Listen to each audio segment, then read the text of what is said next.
to kill him, please. Please believe me, I didn't mean to kill him.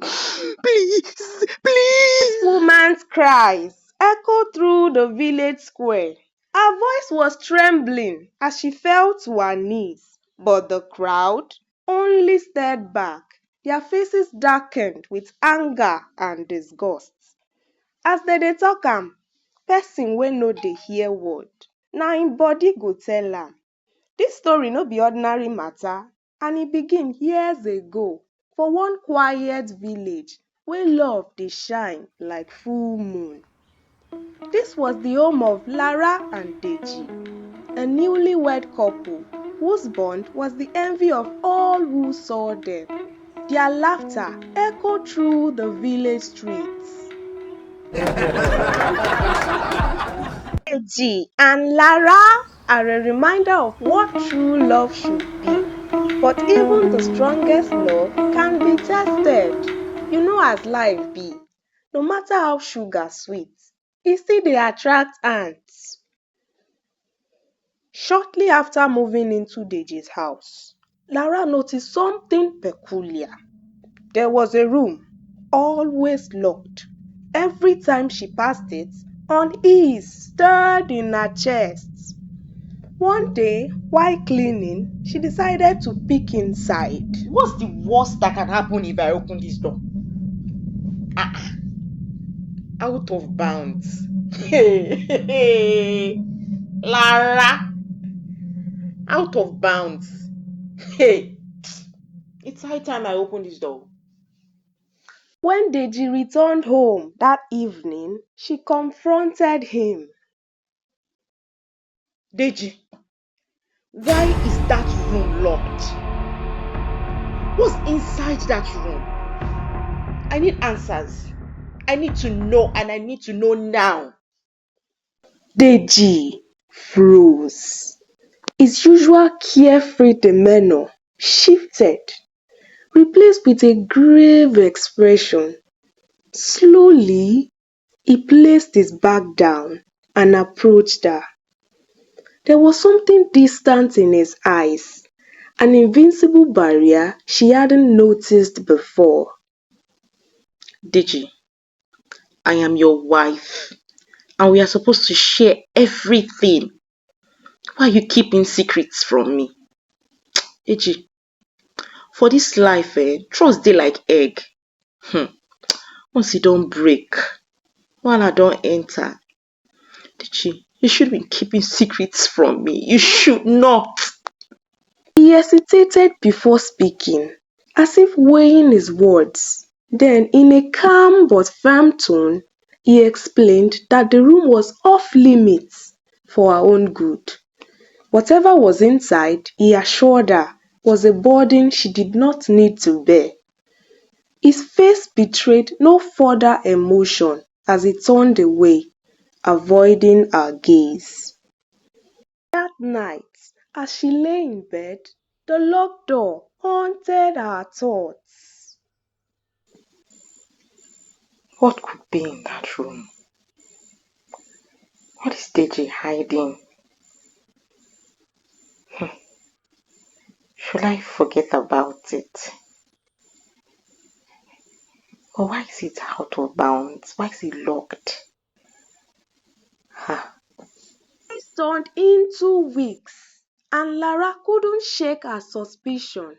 One day, she decided to clean around the door, hoping to find some clues.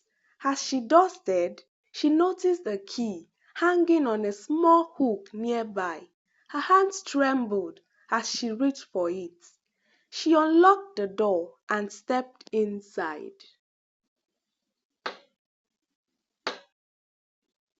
This room is dim and sparse.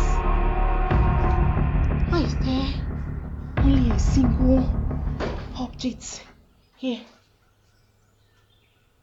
What's that polythene bag hanging from the wall? Why is the surface decorated with cowries shells? Why is it gleaming? God.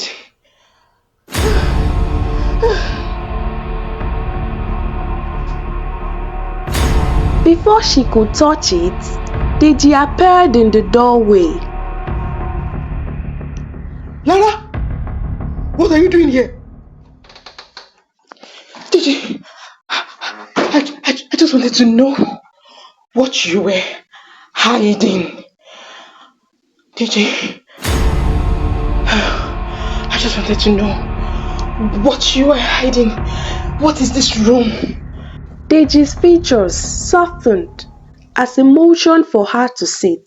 He lowered himself across from her, his face heavy with an emotion she couldn't quite place. He began to recount a tale, one of desperation, survival, and sacrifice. Years ago, Deji had been hunting in the forest when a wild beast attacked him, leaving him on the brink of death. A powerful herbalist had saved him, but at a price. She had created a charm, a life-preserving talisman sealed within the bag. The cowrie shells were enchanted, binding the charm's power. Deji explained that the herbalist had warned him to protect it at all costs because its destruction would mean his death. Deji, my dear husband, why didn't you tell me this before? You should have told me. Why did you carry this burden all alone? Deji, why?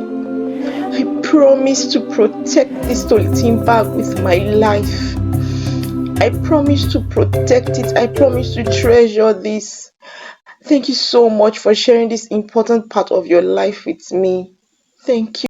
In the beginning, Lara was devoted to her promise. Every morning, she cleaned the room, dusting the cowrie shells as though they were sacred, and her love for Deji only grew. But as years passed, their marriage began to change. Na small small water dey full pot, and the spark that once united them started to dim. Lara's knowledge of the bag gave her a sense of power that she had never wielded before. One evening, during a quarrel, her anger boiled over.